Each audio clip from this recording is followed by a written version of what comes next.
دولت اور طاقت عام طور پر موجودہ حکمرانوں تک محدود سمجھی جاتی ہے، مگر تاریخ ہمیں کچھ ایسی شخصیات کی کہانیاں بھی بتاتی ہے کہ جن کی خوش قسمتی ہمارے موجودہ دور کے تصورات سے کہیں زیادہ ہوتی ہے۔ ایک ایسی ہی تاریخی شخصیت منسا موسیٰ کی بھی تھی، جو 14ویں صدی میں مغربی افریقہ کے حکمران اور مالی سلطنت کے شہنشاہ تھے، جنہیں تاریخ کے سب سے امیر ترین انسان ہونے کا اعزاز حاصل ہے۔ اس ویڈیو میں ہم ان کی امارت اور شہرت کی وجوہات کا ذکر کریں گے۔ السلام علیکم بہنوں اور بھائیوں، میں ہوں عامرہ قاضی اور آپ دیکھ رہے ہیں HSQ ود عامرہ قاضی۔ کچھ عرصہ قبل معروف بین الاقوامی جریدے فوربس نے دنیا کے موجودہ 10 امیر ترین افراد کی ایک لسٹ جاری کی تھی، جس کے مطابق فرانس سے تعلق رکھنے والے برنارڈ آرنلٹ مسلسل دوسرے سال 233 ارب ڈالرز کے اثاثوں کے ساتھ دنیا کے امیر ترین شخص ہیں، جبکہ امریکہ سے تعلق رکھنے والے ایلون مسک 195 ارب ڈالرز کے اثاثوں کے ساتھ اس فہرست میں دوسرے نمبر پر موجود ہیں،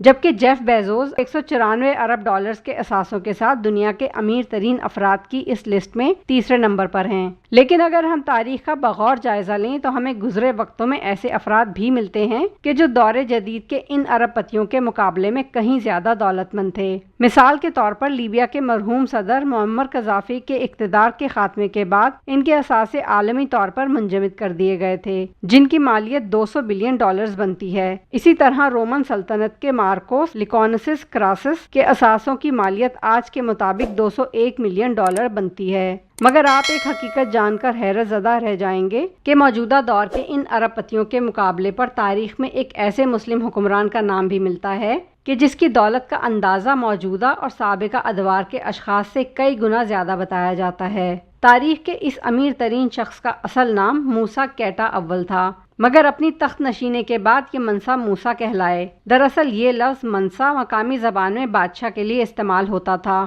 منسا موسیٰ 312 سے 337 تک سلطنت مالی کے حکمران رہے، جنہیں تاریخ کا امیر ترین شخص مانا جاتا ہے، کیونکہ منسا موسیٰ کے دور حکمرانی میں سلطنت مالی معدنیات کے خزانوں سے مالا مال تھی، جن میں گرینائٹ، یورینیم، فاسفورس چونا اور سونا یعنی گولڈ شامل ہیں۔ ان تمام معدنیات میں خاص طور پر سونے کے ذخائر کثیر تعداد میں پائے جاتے تھے۔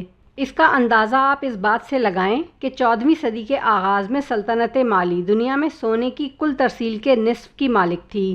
یہی وہ وقت تھا کہ جب پوری دنیا میں سونے کی مانگ عروج پر تھی۔ منسا موسیٰ کے دور حکومت میں اس سلطنت کی حدود بہت وسیع تھیں، جس کا اندازہ آپ یوں کریں کہ آج کے موریتانیہ، گیمبیا، سینیگال، نائجر، گنی، برکینیا فاسو، چاڈ، نائجیریا اور مالی وغیرہ کے علاقے اس زمانے میں منسا موسیٰ کی سلطنت کا حصہ ہوا کرتے تھے، اور اس میں مغربی افریقہ کے ساحلی علاقے بھی شامل تھے، جو اس وقت دنیا کی معیشت کے لیے بہت اہم تھے۔ یہ اہمیت ان تجارتی راستوں کی بدولت تھی جو اس علاقے سے گزرتے تھے۔ پھر اس زمانے میں ٹمبکٹو مالی کا سب سے بڑا علاقہ تھا، جو سلطنت کے شمال میں واقع تھا اور دنیا کے سب سے بڑے صحرا سہارا کے جنوب مغرب میں واقع تھا۔ ٹمبکٹو کی وجہ شہرت زمانہ قدیم میں افریقہ سے ہونے والے سونے کی تجارت تھی، اور یہی شہر سونے کی تجارت کا مرکز بھی تھا۔ مغربی افریقہ کے حکمران منسا موسیٰ نے 312 کے قریب اقتدار سنبھالا۔ ان کے دور کو مالی سلطنت کا سنہرا دور کہا جاتا ہے۔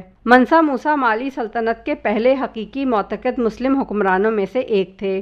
انہوں نے اسلام کو پھیلانے کی کوشش کی۔ انہوں نے رمضان کے آخر میں منائی جانے والی عید کو ایک قومی تقریب بنا دیا۔ منسا موسیٰ عربی زبان پڑھ اور لکھ سکتے تھے اور علوم میں گہری دلچسپی رکھتے تھے۔ منسا موسیٰ جتنے امیر تھے اتنے ہی سخی اور دریا دل بھی تھے۔ ان کے عدل و انصاف کے متعدد واقعات تاریخ میں درج ہیں۔ منسا موسیٰ کے دور حکومت کا مشہور ترین واقعہ 324 میں ان کا منفرد انداز میں حج کا سفر تھا، اور منسا موسیٰ کو سب سے زیادہ شہرت بھی اسی حج کے سفر کی وجہ سے ملی۔ مورخین کے مطابق منسا موسیٰ کے اس حج کی تیاریاں اتنی گرینڈ تھیں کہ اس میں 1 سال سے بھی زیادہ کا عرصہ لگا۔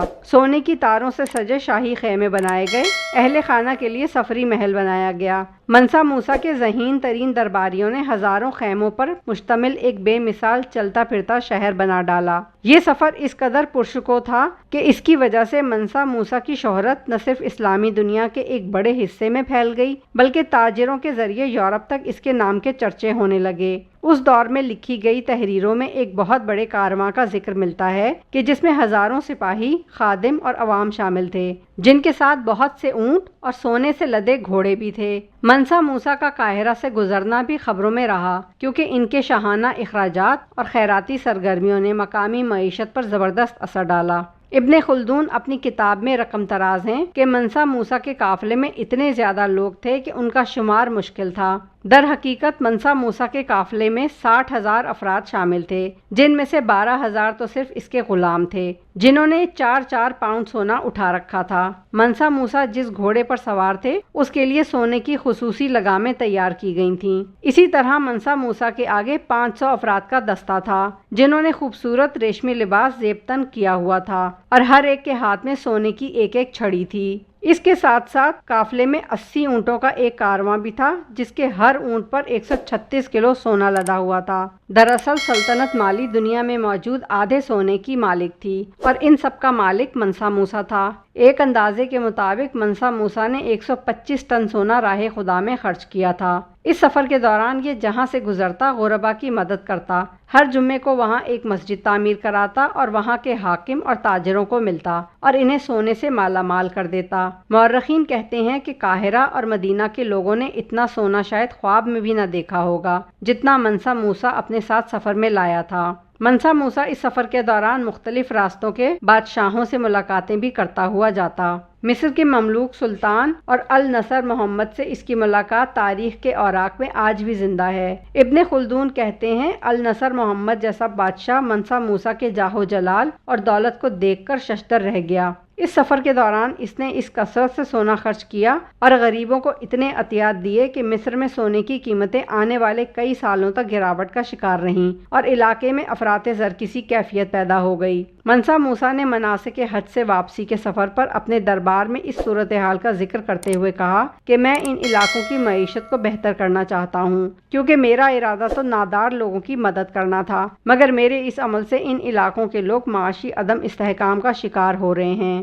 چنانچہ دربار میں باہم مشورے کے بعد اس نے اعلان کیا کہ جو لوگ اسے سونا واپس کرنا چاہیں وہ انہیں 2 گنا قیمت ادا کرنے کو تیار ہے۔ لوگوں نے اس ناقابل یقین پیشکش سے خوب فائدہ اٹھایا اور خیرات اور امداد میں دیا گیا سونا دوبارہ ان کے پاس واپس آ گیا اور لوگوں کی معاشی حالت میں بھی کافی بہتری آئی۔ منسا موسیٰ کے اس سفر کی وجہ سے اس کی دولت اور فیاضی کے چرچے ہر طرف پھیل گئے، چنانچہ یورپ سے بھی لوگ اس حقیقت کو جاننے کے لیے جوک در جوک آنے لگے، اور جب منسا موسیٰ کے مال و دولت کی تصدیق ہو گئی تو ان کا نام کیٹلان کی ایٹلس میں شامل کر لیا گیا۔ معروف منی میگزین میں یونیورسٹی آف مشیگن کے ہسٹری کے پروفیسر روڈولف ویئر کے بقول یہ تاریخ کے اس امیر ترین شخص کی بات ہے جس کی دولت کا اندازہ لگانا ممکن ہی نہ ہو، تو پھر یہ سمجھ لینے کے علاوہ اور کوئی صورت باقی نہیں رہ جاتی کہ وہ بہت زیادہ امیر ہے۔ اگرچہ منسا موسیٰ کی دولت کا آج کے دور میں تخمینہ لگانا مشکل ہے، تاہم پھر بھی ایک محتاط اندازے کے مطابق اس کی دولت آج کے $480 بلین سے بھی شاید زیادہ ہی تھی۔ تو ساتھیوں، آپ کا اس سلسلے میں کیا کہنا ہے؟ کیا آپ منسا موسیٰ کی شخصیت سے واقف تھے یا نہیں؟ کامنٹ سیکشن میں ضرور بتائیں۔ اگر ویڈیو پسند آئی ہو تو must like, share and subscribe. اللہ حافظ۔